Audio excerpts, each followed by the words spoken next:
Nous avons vu dans le shiur que l'importance du kavod que chacun se donnait l'un par rapport à l'autre permettait d'avoir une grande bracha. Nous allons l'illustrer par deux petites histoires.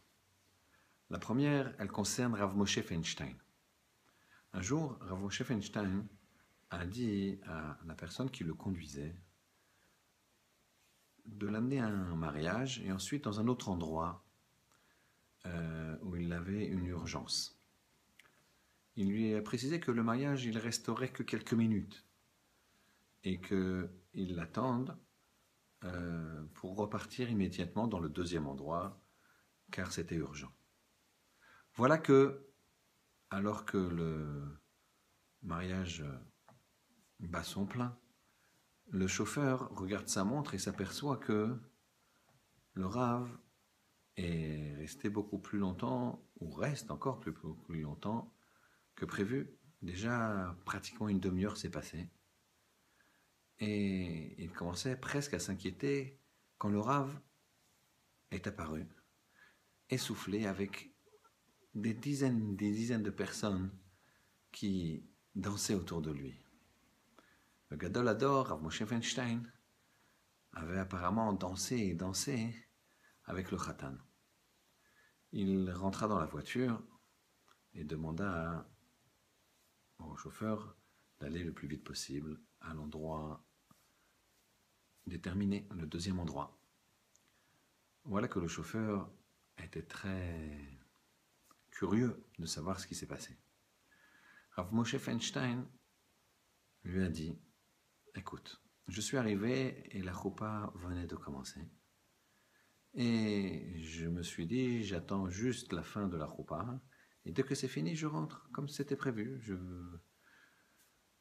Je pars. Et puis, après, je me suis révisé. Le Khatan ne m'avait pas donné de bracha. Et il n'y a pas de problème. Il y avait d'autres joies à honorer. Mais je me suis dit que si je partais comme ça aussi vite, peut-être que le Khatan penserait que je suis vexé. Alors, dès que la choupa était terminée, je me suis dirigé vers le Khatan, je l'ai enlacé, je l'ai embrassé, et on a dansé. Je ne voulais absolument pas qu'il pense que j'étais vexé, et donc que ça lui gâche ce jour extraordinaire de mariage. Vous voyez comment Rav Moshe Feinstein, cette finesse de donner du kavod à l'autre, de faire vivre l'autre, et comme dit Rashi dans la Gemara, le kavod, c'est de donner la spécificité à la personne. Nos maîtres nous donnent beaucoup d'exemples dans ce sens, à nous de les imiter.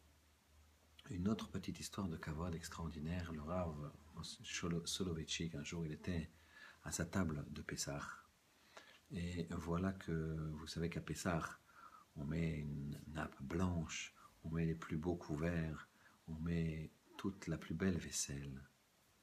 Et devant cette table extraordinaire, le Rav avait invité des Bachurim et différentes personnes. À un moment, alors qu'on verse le verre de vin, il y a un Bachour qui, de façon maladroite, renverse le vin sur la table.